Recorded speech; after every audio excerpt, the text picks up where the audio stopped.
Yo, hello, Afam here. Making a quick video on Smolderon on Heroic, because this boss looks pretty difficult. Not only is it a tight damage check and heal check, but it also requires pretty specific movement and positioning.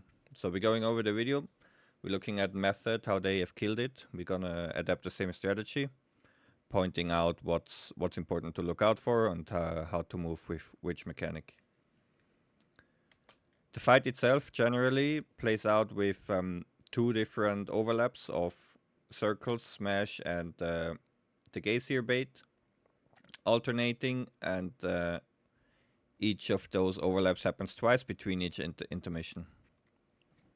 So if we've done it once correct to the intermission, the same thing happens 3 more times. So we're seeing, actually I've also just noticed they don't bloodlust on pulls, so we're gonna adapt that as well.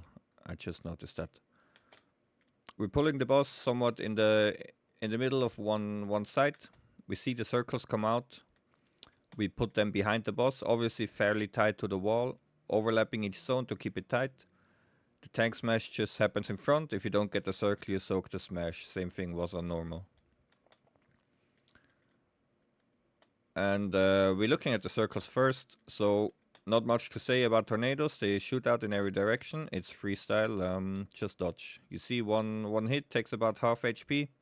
So try to not get hit twice back to back. If you get hit once, use something to self-heal, and you survive the done heroic.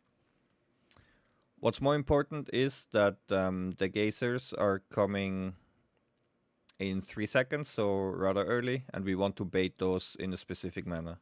We want to bait those at the edges of the room, not towards the middle, but the edges, and then keep running clockwise, so to say. Also for the people on the tank smash, we can't see it here very nicely from the camera view, but they get the normal heal absorb. Once the absorb is done, they place these explosions on the ground, and you want to keep them, obviously, you don't run back into the tornadoes, you keep them always in front, so to say, and also to the edges. So soaking tank smash, moving forward, getting the heals done, dodging the stuff, and if you have the tornado, you dodge the tornadoes. And then you get ready for the geyser bait. We can see they do it here. Basically run to the wall. You can be in front of boss, in back of boss, depending if you had the circle or not, and keep them close to the wall. We can see they are coming out here. That's the fire that is permanent, and then moving, they do clockwise, keeping the boss in front and getting ready for the second overlap. The second one has different timings, so we're gonna look at those. She had the circle on the first one, so she knows this time she doesn't get it, and she's gonna soak the tank smash instead, so pre-move in front of the boss for the smash. If you did get the circle, you move back, you place these circles close to the fire as well. We can see at the top here as well, they place it over here, because the gazers, they come out quicker than before. So we're seeing the tank smash happens, the heal absorb, they use a weak aura for that. The tornadoes are about to come out, and as they come out, we can also see the geysers, so the lava bait is happening at the same time. That's why they position all the way across the room as well, close to the existing fire, because we want to bait those. She does a slight mistake here. Basically, the idea is that after the tank smash, after the second one, you want to dodge to the front of the boss, the way we're moving, and to the right, so front and outwards, to bait the fire here as well. So she notices here, needs to go back, bait the fire, so that all the fire here is baited in front as well, and obviously those people with the circles, they bait fire on them as well. So we keep those tied together. And it's on the second one, it's fairly difficult to dodge, just because the tornadoes come out at the same time. We see explosions happening, and swirlies from the fire to dodge as well. So pretty hectic. This is where true skill shines, just dodge mechanics. So we see the fire has happened. The overlaps always happen twice. Boss runs to the middle and ready for the intermission. Pointing out, Melissa in front, ranged or not all the way back because he does a knockback. Hits also quite hard, I believe. Maybe not that much. We're always gonna try to use a roar to speed everyone up. And if we have plenty of movement, we use a wind rush. Not at the very start, but a bit later as well to keep speed ups. On Heroic, this dodging mechanic is not that hard. On Mythic, it's harder. One thing to point out, which you should get the habit to. After the knockback, dodge to the front. Always move to the front to dodge the lines. We can see she moves in the front, dodge the first line, and then pick up all the orbs that you have spawned. That way you're never gonna miss it. If you instead stay here and try to pick them up all at once they spawn, you might need to dodge the fire instead. You dodge it and the orbs just fly to the boss and you can't pick them up again. So instead, get knocked, move forward, dodge the line, and then pick up the orbs. We can't have a single orb get to the boss, because otherwise it's basically a wipe. And this will happen.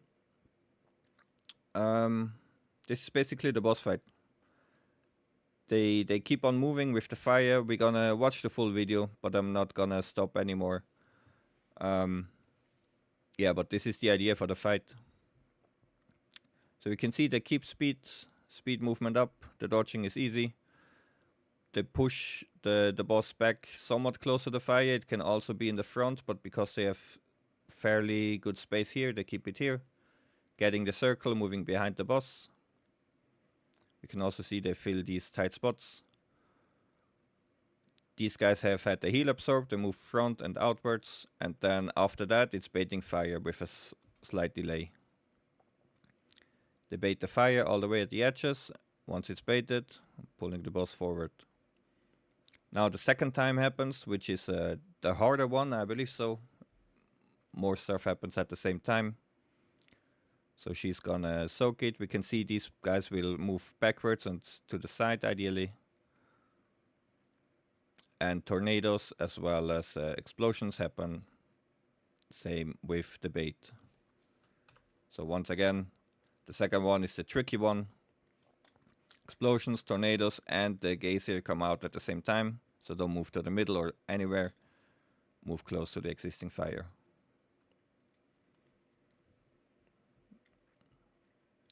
And we can also see that the very middle, there shouldn't be any fire just to do the intermission cleanly.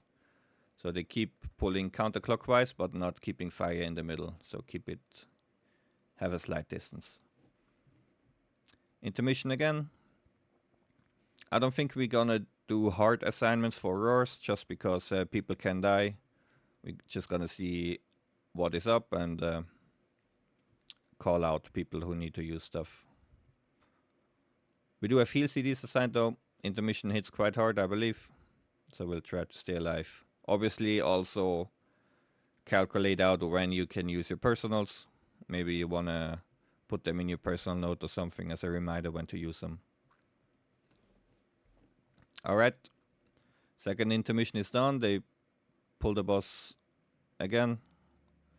The idea is that for the tanks, just pull the boss on where you think half the raids of 15 people can fit in their circles nicely behind the boss.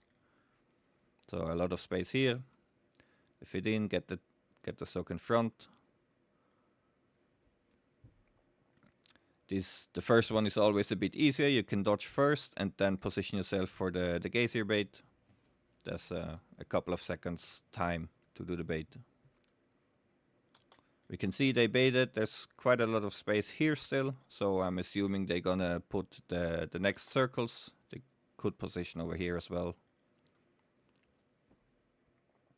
Maybe they have enough space anyways. So we can see circles are out. Yeah, I do believe, as I said, they are positioning here, just filling the space wherever there's space for the lava. Second one is the hard overlap. Dodges happens with tornadoes. The bait happens now as well.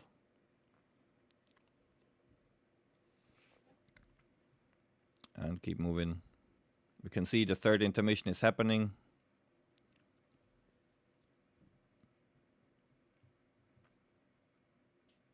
They will have to do all of the things once more.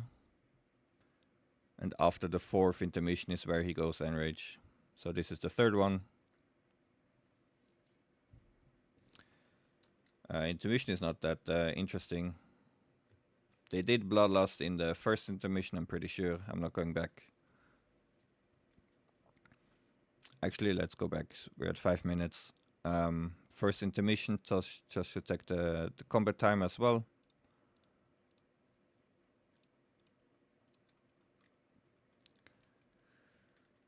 So intermission is starting.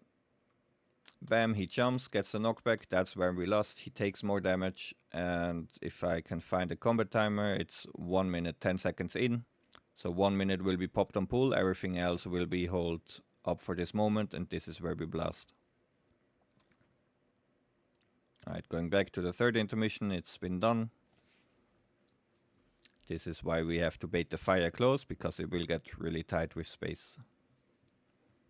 Again, tanks move so that they think the circles can fill the space behind the boss. Soak is in front, and they go back in front and to the side. First overlaps has more leeway. They're gonna bait the fire, always at the edge, and fill out the rest of the void. Second overlap is happening. You always know which one you get on the second one. You get the other one that you didn't have on the first. Filling out the space. And be ready for dodges. Got hit once, doesn't die. A bit more than 50% it does. And boss will go into the 4th intermission. And you can see they place everything really well, and they ran out of room basically. And I'm assuming this is also a good point that this is the 4th fire, so this is the first fire they placed, and basically on the first fire they placed, they want to have some space in the middle, just that they have this space in the final intermission, and after that you can actually fill almost up to the middle, because we don't use this room up here, but we're gonna use the room where we baited the first fire. So they're here getting knocked back, not into the fire, so standing close. Always move forward a bit and then soak your orbs. And this is also where we see the damage check. They are method, they have pretty good gear, I would assume. Maybe this is their first kill though. Not sure what item level they have. But we can see that after the intermission he still takes more damage. After the intermission it's not a hard